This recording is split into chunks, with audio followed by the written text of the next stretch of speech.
The inflation rate in Canada is at the highest it's been since 2003. That's almost 20 years. And when inflation goes up, you know what follows? Interest rates. So in this video, we're gonna talk about the Canadian interest rates, what they could do next year, and what it can mean for you. Now, I've got a lot of thoughts about this topic, but just before I get into it, if you like this type of real estate content, you can hit like on this video, you can subscribe to the channel, and ring the bell if you want to be notified each time I put out a video like this. If you like what you heard in this video, you can actually book an appointment directly with me. Just go into the description. You can book a buyer consultation, a seller consultation, or just a call to chat about real estate.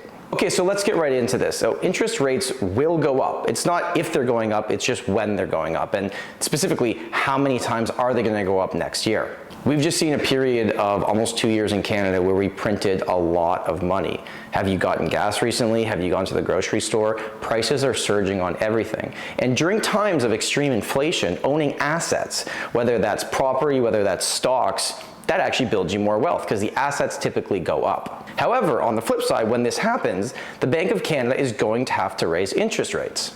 Just before the pandemic started, the overnight lending rate was 1.75. We are currently at 0.25. So that's a huge drop since the pandemic started. We're gonna have to build our way back up. I've seen different reports from many different people and economists, and by the way, I'm not an economist, I'm a real estate agent. I don't know what's gonna happen. Nobody really knows what's gonna happen. We're all just giving this our best guess. If I had to guess, I'd think interest rates are going up minimum 2 times next year, maybe 3 times. But the more important thing about that is, how does that actually affect you? I've been talking about this on this channel for a while, but the only thing that's going to slow down housing prices are either magically finding that more supply, building more homes based on our population growth, or interest rates significantly going up. And it's looking like interest rates are going to go up. Significantly, I don't know, but they are going to go up. If you're a buyer over the last 2 years, sitting on the sidelines, getting really frustrated with what prices are doing, thinking that if interest rates go up, prices are gonna drop, you're kind of right. But what you have to remember is when you're buying a property, you're not just buying a purchase price. What you're buying is a payment. And when interest rates go up, money costs more to borrow. Even if prices slightly drop, the carrying cost of that property is likely going to be the same, if not in some cases, actually more money. Even the talk of interest rates going up will cool down the market. And I'll say, as someone that sells real estate for a living, I think the market needs to actually cool down. What's happening right now, specifically in Toronto's kind of doing what it always does, 5 to 12% appreciation on different property types.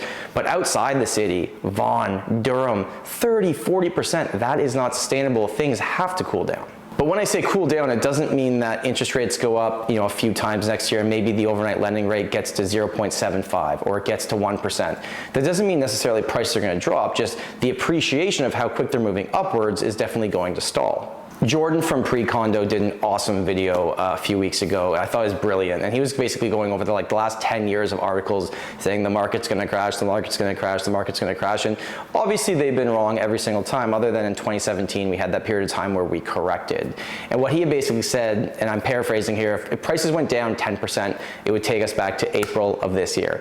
If they went down 30%, it would take us back to mid-2019. And if they dropped 50%, it would take us back to 2015. But he said if they drop 50%, we got a lot more things to worry about than just our house. That means something bad is happening.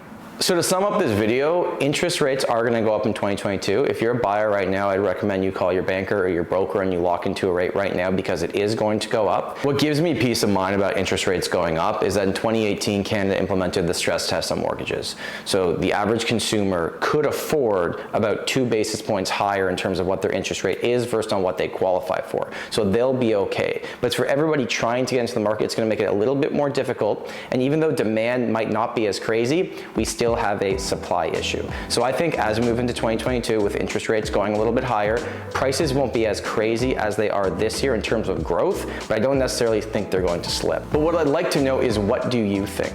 What do you think is going to happen next year? I'd love to know in the comments, drop it below. If you like this type of real estate content, hit subscribe to this video. I would really, really appreciate it. Have an amazing day, and remember, home is where your story begins.